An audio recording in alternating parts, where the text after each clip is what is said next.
বাংলাদেশ ক্রিকেটের super hero Shakib Al Hasan ও ঢালিউডের আলোচিত নায়ক জাহেদ খানের একটি ভিডিও নিয়ে ঝড় উঠেছে নেট দুনিয়ায়। সামাজিক যোগাযোগ মাধ্যমে তাদের একটি ভিডিও ছড়িয়ে পড়েছে।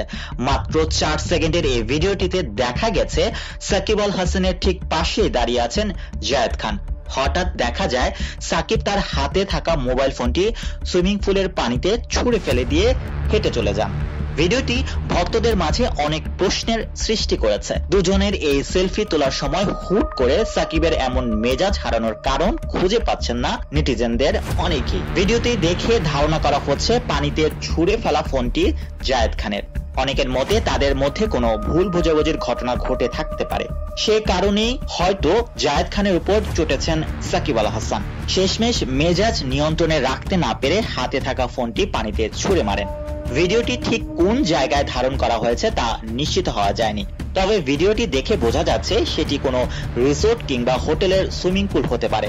যদিও অনেকের ধারণা সাকিবের এমন ফোন ছুঁড়ে ফেলা কোনো বিজ্ঞাপনী প্রচারণার অংশ হতে পারে, কারণ সাম্প্রতিক সময়ে প্রচারিত ক্রিকেটারদের বেশ কিছু বিজ্ঞাপন থেকে পাওয়া ধারণা অনুযায়ী এটি বিজ্ঞাপন শুটিং এর অংশ হওয়ার সম্ভাবনা বেশি।